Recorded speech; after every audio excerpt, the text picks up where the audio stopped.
ధర్మం, అబద్ధం, శాపం వెనుక దాగిన మహాభారత మర్మం. అశ్వత్థామ ఎవరు, ఎందుకు శాపగ్రస్తుడయ్యాడు తెలియజేసే అనగనగాలోని నేటి గాంభీర్య కథనమే అశ్వత్థామ హతః కుంజరః.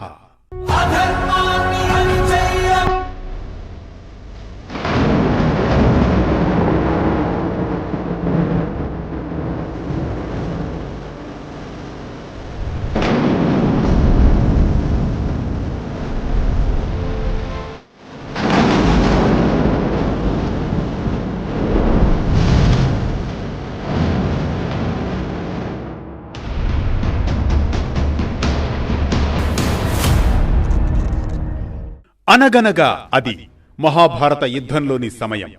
మహాభారత యుద్ధం అనే మహాసంగ్రామంలో అత్యంత కీలకమైన శక్తిమంతుడు అశ్వత్థామ.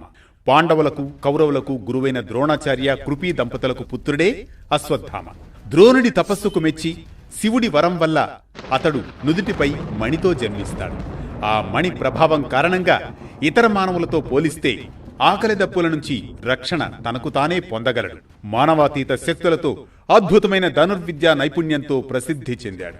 అంతేకాదు, అశ్వత్థామ సప్త చిరంజీవులైన వారిలో ఒకరు. ఇక అశ్వత్థామతో పాటు మరో 6 వరుసగా బలిచక్రవర్తి, వ్యాస మహర్షి, హనుమంతుడు, విభీషణుడు, కృపాచార్యుడు, పరశురాముడు. ఇక అర్జునుడితో సమానంగా ధనుర్విద్యలో నైపుణ్యం సాధిస్తాడు అశ్వత్థామ. ఎదుటివారి ముఖస్థుతికి లొంగిపోయే గుణం కలిగినవాడు అశ్వత్థామ. అశ్వత్థామ తన తండ్రి ద్రోణుడి ప్రభావంతో కౌరవుల పక్షాన నిలుస్తాడు. ధైర్యవంతుడు, ఆత్మగౌరవం ఎక్కువ. కానీ భావోద్వేగాలకు లోనయ్యే స్వభావం కూడా అతనిలో ప్రబలంగా ఉండేది. అది కురుక్షేత్ర యుద్ధం ఉద్వేగభరితంగా సాగుతున్న సమయం. పాండవ శిబిరాన్ని ద్రోణాచార్యుడు సమూలంగా మట్టుపెడుతున్నాడు. ఆయన్ని అప్రమత్తంగా ఓడించడం అసాధ్యం. అందుకే శ్రీకృష్ణుడు ధర్మ పరిరక్షణ కోసం ఒక వ్యూహాన్ని పన్నుతాడు. జీవితంలో ఎప్పుడూ అసత్యం పలకని ధర్మరాజును పిలుస్తాడు. ద్రోణాచార్య వినే విధంగా అశ్వత్థామ మరణించాడని చెప్పమని కోరుతాడు. అందుకు తొలుత ధర్మరాజు ఒప్పుకోడు. కాని కృష్ణుని సూచన మేరకు అబద్ధం ఆడేందుకు ఎట్టకేలకు సరేనంటాడు. ద్రోణాచార్యుడు పాండవ సైన్యంపై తీవ్రస్థాయిలో విరుచుకుపడుతున్న సమయంలో ఎదురుగా వస్తాడు ధర్మరాజు. అశ్వత్థామ హతః అని గట్టిగా చెప్పి కుంజరః అని నెమ్మదిగా అంటాడు. తన కుమారుడు మరణించాడన్న భావనతో ద్రోణాచార్యుడు అస్త్ర సన్యాసం చేస్తాడు.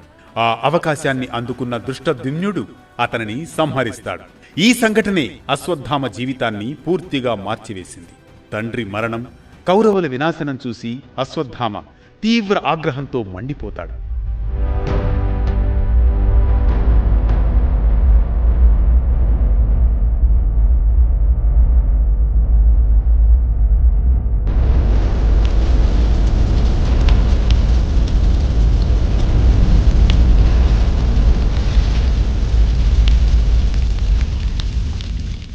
దుర్యోధనుడికి ఇచ్చిన మాట ప్రకారం పాండవులను సంహరించాలని ప్రతిజ్ఞ చేస్తాడు.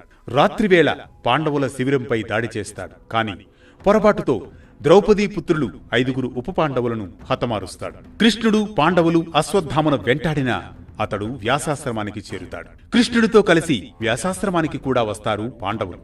వారిని చూసిన అశ్వత్థామ క్రౌర్యంతో రగిలిపోతాడు. కోపంతో విచక్షణ కోల్పోయి తన తండ్రి అనుగ్రహించిన బ్రహ్మ శిరోనామకాస్త్రాన్ని అపాండవీయం అవుగాక అని ప్రయోగిస్తాడు. ఆ అస్త్ర శక్తి వల్ల భూమి మీద ఉన్న పాండవులు, వారి సంతతి మొత్తం నాశనమయ్యే ప్రమాదం ఉంది. కాని దాన్ని అడ్డుకోమని అర్జునుణ్ణి ఆదేశిస్తాడు శ్రీకృష్ణుడు. బ్రహ్మ శిరోనామకాస్త్రాన్ని అడ్డుకోవాలంటే అదే అస్త్రాన్ని ప్రతిగా ప్రయోగించాలి. అర్జునుడి తపోశక్తి వల్ల అప్పటికే ఆ అస్త్రాన్ని పొంది ఉండడంతో పాండవులకు క్షేమం చేకూరుగాక అని మరోవైపు నుంచి అస్త్రాన్ని ప్రయోగిస్తాడు అర్జునుడు. ఇలా 2 బ్రహ్మ శిరోనామకాస్త్రాలు ఢీకొంటే ఇక సృష్టి ప్రళయమే. భూమండలమంతా సర్వనాశనమైపోతుంది. వెంటనే ఈ ఉపద్రవాన్ని ముందుగానే గ్రహించిన వ్యాస మహర్షి, నారదుడు పరుగున చేరుకుంటారు. ఆ అస్త్రాన్ని ఉపసంహరించుకోవాల్సిందిగా అర్జునుణ్ణి కోరుతారు. పెద్దల సూచన మేరకు అర్జునుడు తన అస్త్రాన్ని వెనక్కు తీసుకుంటాడు. మరి అశ్వత్థామ ప్రయోగించిన అస్త్రం మాటేమిటి గురువర్య అని వ్యాసుని అర్జునుడు ప్రశ్నిస్తాడు. అస్త్రాన్ని ఉపసంహరించు, పాండవులు నిన్ను ఏమీ చేయరు అని అశ్వత్థామకు వ్యాసుడు సూచిస్తాడు. వ్యాసుడి మాటకు గౌరవం ఇస్తున్నట్లుగా నటిస్తూనే పాండవేయ రాగగర్భాలు నశించుగాక అని అతడు తన అస్త్రాన్ని దిశ మారుస్తాడు. దాని ప్రకారం పాండవుల సతులు కోడళ్ల గర్భాలను ఆ అస్త్రం విచ్ఛిన్నం చేస్తుంది. అప్పుడు ఉత్తర ఒక్కతే గర్భంతో ఉండడంతో ఆమె గర్భం విచ్ఛిన్నమవుతుంది. అశ్వత్థామ కుటిల బుద్ధికి కోపోద్రిక్తుడైన శ్రీకృష్ణుడు అతడి తలపై ఉన్న సహజ మణిని తీసివేసి శపిస్తాడు. ఒంటి నుంచి రక్తం కారుతూ దుర్గంధంతో ఆహారం దొరక్క మండిపోతున్న శరీరంతో ఈ భూమి మీదే తిరుగు అని శపిస్తాడు శ్రీకృష్ణుడు. బ్రహ్మ శిరోనామకాస్త్ర ప్రయోగం వల్ల ఉత్తర గర్భంలో మరణించిన శిశువును శ్రీకృష్ణుడు తన యోగమాయతో ప్రాణం పోసి బతికిస్తాడు. ఆ బిడ్డ జన్మించిన మరుక్షణం ప్రతి ఒక్కరిని పరీక్షగా చూస్తూ ఉండడంతో అతడికి పరీక్షిత్ అని నామకరణం చేస్తారు. బ్రాహ్మణుడు, అన్ని విద్యలలో సుశిక్షితుడు అయిన అశ్వత్థామ రాగద్వేషాలు, బంధుప్రీతి కారణంగా క్రోధం, మూర్ఖత్వాలకు లోనై శాపగ్రస్తుడవుతాడు.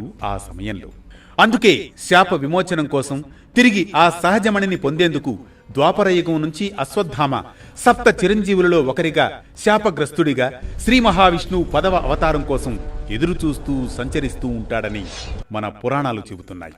ఇది అశ్వత్థామ హతః కుంజరః, ధర్మం అబద్ధం శాపం వెనుక దాగిన మహాభారత మర్మం. ఈ కథనం మనకిచ్చే సామాజిక సందేశం ఒక్కటే: ధైర్యం, శక్తి, అస్త్రశస్త్రాలున్నా కోపం, రాగద్వేషాలు మనిషిని పతనం వైపే నడిపిస్తాయని.